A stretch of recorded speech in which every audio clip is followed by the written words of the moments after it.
તમે અનંત ભુવનના નાથ કહેવાય પ્રભુ, તમે સર્વાવતારી પ્રમાણ પુરુષ પુરુષોત્તમ નારાયણ કહેવાય. તો કે જગત આખાનો નાથ પણ બા માં તમારો દીકરો છું, આવ બેટા દીકરા ભૂખા થયા છો, હવે જમવું છે એમ કહી અને જો તમે મને બોલાવો ને તો જ હું જમવા આવીશ માં બા. અને તે દિવસે બાપ ભગવાન જેના વાત્સલ્યની ભૂખ અનુભવતા હોય, ભગવાન જેનું વહાલ પામવા માટે આતુર હોય, એ માવડીનો ભાવ કેવો હોય છે એ તો વિચાર કરો. અને ગંગામાં છે ને એ એમ કે બેટા ભૂખા ક્યારે છો, હવે જમી લો, આવો બેટા. અને આવો બેટા કે ને આ તો અક્ષરનો અધિપતિ એ શ્રીજી મહારાજ સ્વયં પોતે માની ઓસરીએ જમના કરાવે. આપણી વચ્ચે પૂજ્ય વરિષ્ઠ સદગુરુ સંત જગત પ્રકાશ દાસજી સ્વામી પધાર્યા છે. સ્વામીને તાળીઓના પૂજ્ય અક્ષર વિહારી સ્વામી આ સંતોની ઉપસ્થિતિને વંદન કરીએ.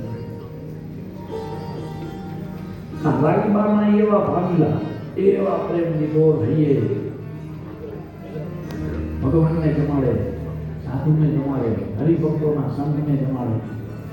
અને સમાધિ નિષ્ઠ બાય આંખો બંધ કરીને સમાધિ બેહે, પછી ત્રણ દેહના ભાવ ભૂલાઈ જાય, બ્રહ્માંડના ભાવ ભૂલાઈ જાય અને ભાઈ અક્ષરની હારે જીવની એકતા એકાત્મ ભાવ અનુભવી અને શ્રીજી મહારાજને રોમે રોમ અનુભવનારા ભાઈ. ગુરુદેવ રામાનંદ સ્વામીના આશીર્વાદ હતા.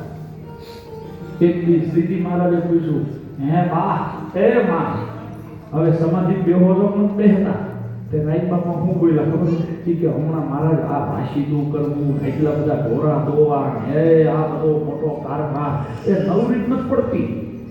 નવરી પડવું તો ધ્યાનમાં બેહું ને, લે કરો ભાષીદું કરવામાં, ઘોડા દોવામાં, કામમાં એટલા બધા અટવાઈ ગયા હોય, એટલા બધા પરોવાઈ ગયા હોય.